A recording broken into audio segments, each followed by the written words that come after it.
d'Ivoire, c'est un continent. Parce qu'il y a plusieurs, il y a plus de 60 ethnies. Le Dida, le peuple ceci, peuple ceci, on a plein de peuples. C'est ça, un pays, c'est peuple. Voilà.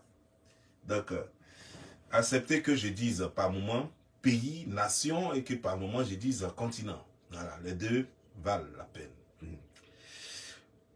Mais nous allons parler d'un spécimen qui se permet de débattre sur la dignité humaine.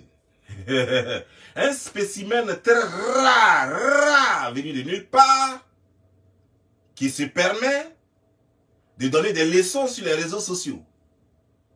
Un spécimen très rare, quelque chose qui n'a pas de visage. Et malheureusement, on ne voit qu'une seule mâchoire qui est calasse comme ça. Mâchoire, on dirait clôture de Goldorak. On dirait clôture de Zigbo Bolo. Quelqu'un peut avoir mâchoire comme ça. Mâchoire, on dirait quelqu'un a avalé grenouille. Non, mais ça se fait pas. Ça, c'est manquer du respect à la vie humaine. Comment est-ce qu'on peut créer les autres qui sont acceptables par la nature, et puis on peut créer d'autres spécimens rares au milieu des êtres humains pour les confondre?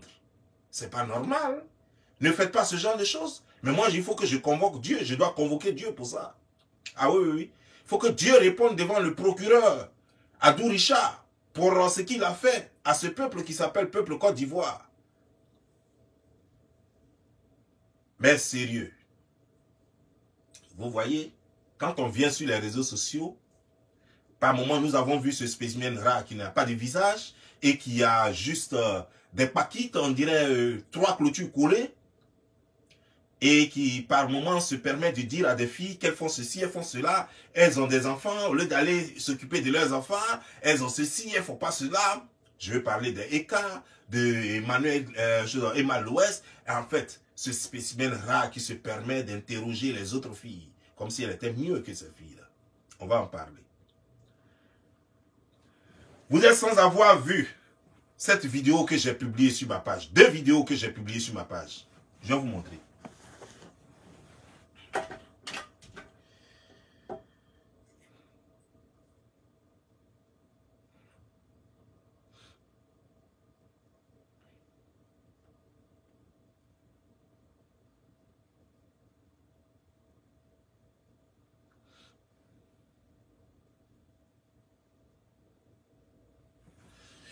D'abord,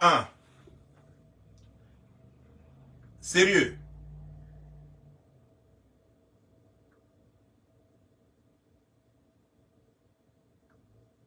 Regardons bien ce visage-là. Regardez les paquites vous-même. Regardez ce visage. Et les gens ont cru que c'était avant. Regardez le teint et puis regardez le visage. Ce n'est pas avant. Non, non, non, non. C'était en juin 2022. Ça, c'était en juin 2022 et c'était à Saint-Phal. J'y étais, j'étais là-bas. Ça, c'est le teint que moi j'ai vu. Ça, c'est le visage que moi j'ai vu. Et ça, cette photo, elle sort tout droit de ce film de télé-réalité.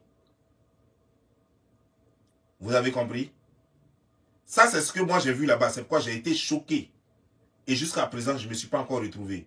En fait, j'ai besoin d'un docteur pour essayer de voir si mon cerveau n'a pas été endommagé par ce que j'ai vu.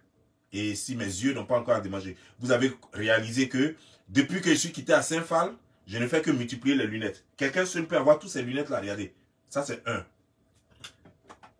2, 3, 4. Parce que ce que j'ai vu là-bas a failli me rendre aveugle. Ce que j'ai vu là-bas ne sont pas adaptés aux yeux des humains. C'est comme si j'avais vu un extraterrestre avec de l'obscurité trop forte. Voilà ce que j'ai vu. Regardez Paquite là. Paquite, on dirait quelqu'un qui a avalé 3 crapauds. Regardez Paquite là. Regardez Beuve là. Regardez Teint là. Regardez visage.